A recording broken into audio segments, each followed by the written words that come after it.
네, 지금 이 시각 서울중앙지법에서는 윤석열 전 대통령의 내란 혐의 사건 첫 형사 재판이 진행되고 있습니다. 법원에 나가 있는 취재기자 연결해 자세한 내용 알아보겠습니다. 배윤주 기자, 오전 10시부터 재판이 시작됐죠. 네, 서울중앙지법에 나와 있습니다. 오전 10시부터 윤석열 전 대통령의 내란 혐의 첫 재판이 이곳 서울중앙지법 417호 대법정에서 열리고 있습니다. 윤 전 대통령이 열흘 전 파면되면서 자연인 신분으로 법정에 선 것은 오늘이 처음인데요. 재판은 재판부가 피고인인 윤 전 대통령에게 진술 거부권을 고지한 뒤 인적사항을 확인하는 인정신문을 진행하면서 시작됐습니다. 이어 검찰 측이 준비한 PPT를 이용해 공소사실에 대해 1시간가량 모두 발언을 진행했습니다.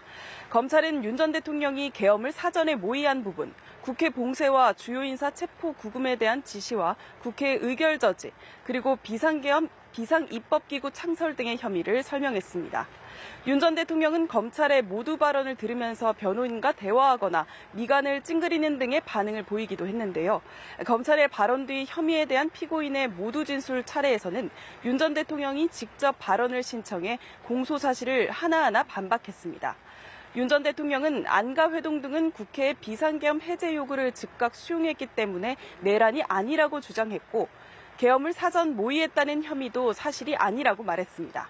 또 윤 전 대통령 측의 모두 발언이 끝나면 이후에는 검찰 측이 신청한 조성현 육군 수도방위사령부 제1경비단장과 김영기 특수전사령부 제1특전대대장 등 계엄군 지휘관에 대한 증인 신문이 진행됩니다. 조 단장은 앞서 윤 전 대통령 탄핵 심판에서 헌재가 직권으로 채택한 유일한 증인이었는데 이진우 전 수방사령관으로부터 국회 내부에 들어가서 의원들을 끌어내라는 지시를 받았다는 핵심 증언을 한 바 있습니다.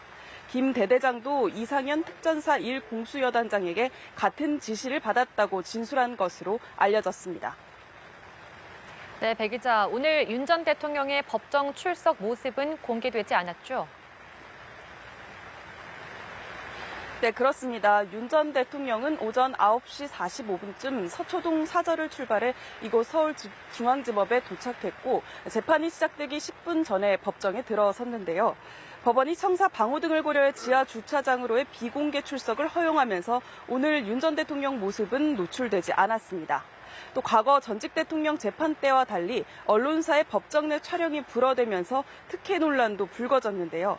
재판부는 오늘 추후에 언론사의 법정 촬영 요청이 있을 경우 허가 여부를 다시 판단하겠다고 밝혀 다음 공판에서 윤 전 대통령이 피고인석에 앉은 모습이 공개될 가능성도 있습니다. 법원은 오늘 각종 안전사고 등에 대비해 법원 종합청사 입구부터 보안 검색을 실시하고 자정까지 일반 차량의 경내 출입을 전면 금지하고 있습니다.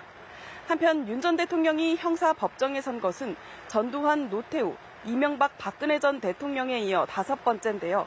이명박, 박근혜 전 대통령 때는 국민 알 권리 등을 고려해 법정 내 촬영이 허가되면서 두 전 대통령이 피고인석에 앉은 모습이 공개된 바 있습니다. 지금까지 서울중앙지법에서 전해드렸습니다.